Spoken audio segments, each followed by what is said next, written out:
Famous children's author J.K. Rowling once wrote, "Happiness can be found even in the darkest of times if one only remembers to turn on the light." Now, I don't know what she means by light or where she thinks she can find it. But as Christians, as followers of Jesus, we know that to walk in the light of Jesus helps us even through the darkest of times. Welcome to another edition of Family Worship Night. I'm coming to you again with another short devotional based upon our Write a Verse a Day campaign that we're doing here at Fellowship Church. Now, for the month of July, our theme is courage. And today's verse comes from Acts chapter 27, verse 25. And it says, "So take heart, men, for I have faith in God that it will be exactly as I have been told." In this story, Paul is actually a prisoner on a Roman guard ship and is being transported to Rome. During the voyage, however, they run into a violent storm, and for days, even weeks, they are lost at sea, simply trying to survive. It's interesting reading the whole chapter. There's a lot of nautical information about what they did to try to survive this storm. However, near the end of the time of the storm, near the end of the storm, Paul actually stopped the guards and the ship crew from doing some of the things that they thought that they would help their chances of survival. For example, they wanted to kill all the prisoners, and Paul talked them out of it. But they also he told them to cut loose their anchors and drift towards the shore.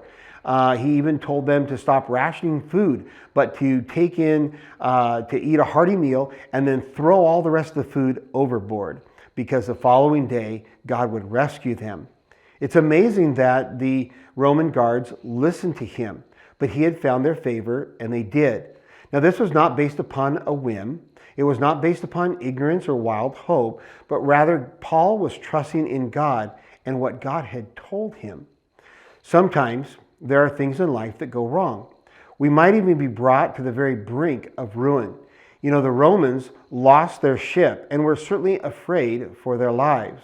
We might experience even great loss in our lives. Maybe not losing a ship, but we can lose things like a marriage or our health, lose a job or our home. We might lose family members. We might even lose our church. Whatever trials we go through, whatever loss we experience, whatever hardship we face, there's one thing we must never lose, and that's faith in God. Have faith in Him. Trust in God to bring you through no matter what, that if you trust Him and hang on to Him, He is with you. I recently read a story about a young man by the name of Kasi. And on the day that he was to be baptized, after becoming a Christian, he brought a little wooden idol that his family had worshiped to for generations. And he burned it in a fire before being baptized in the Mono River in Africa. This wooden idol, he was destroying and getting it out of his life. They actually would sacrifice live animals to this god. But he was making a change in his life, and it cost him things. You know, some people around the world, when they become Christians, it might cost them their family. For others, it might cost them their job. They might have to go against the culture or go against their entire nation to follow Jesus. Sometimes it even costs them their lives. But they have the courage to trust in God and let His light shine in their life. Let's do the same. No matter what we face, let's trust in God. Have the courage to do that today. Thank you for joining us for another edition of Family Worship Night. We'll see you next week. God bless.